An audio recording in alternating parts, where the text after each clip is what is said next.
적의 항공기나 유도탄, 지상과 해상 공격이 예상될 때 발령되는 이 경계경보, 서울 시민들에게는 다소 생소할 수 있는 내용인데요. 오발령 논란 자체만으로도 혼란스러웠지만 익숙하지 않고 준비되지 않았기 때문에 불안감이 더 클 수밖에 없었다는 지적도 나옵니다. 서주원 기자입니다. 서울의 마지막 경계경보가 내려진 건 1996년 5월. 이른바 미국이 귀순으로 불려지는 이철수 귀순 사건 때가 마지막입니다. 즉 이번 오발령 논란으로 서울 시민들은 27년 만에 경계경보를 직접적으로 접하게 된 겁니다. 간접 경험도 드물었습니다.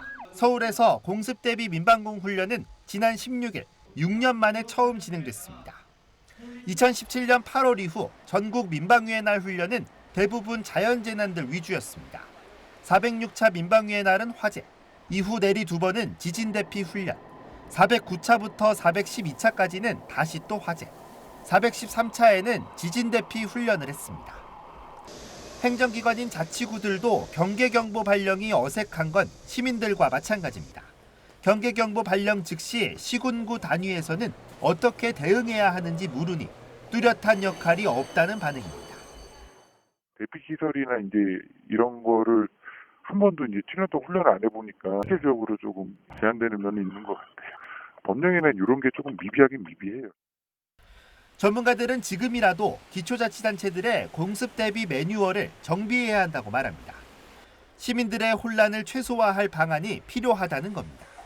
경계경보는 보통 광역자치단체에서 발령하니 기초단체에서는 대피소 안내와 질서 유지 등에 빠르게 대응해야 한다는 지적입니다. 대피하십시오라고 얘기를 했다면 지정된 대피소는 그럼 과연 누가 운영 관리를 하고 그 대피자들이 그쪽에 와서 있을 때 질서 유지 때는 아니면 그 안에서 여러 가지 필요한 부분들에서 지원하는 것도 이런 것도 당연히 이제 지자체에서 해야 되는 부분들인 거거든요. 새벽에 가슴을 쓸어내려야 했던 경계경보 발령. 실제 상황은 아니었지만 시민들에게 필요한 게 어떤 것인지 다시 한번 짚어보게 됐습니다. BTV 뉴스 서주원입니다.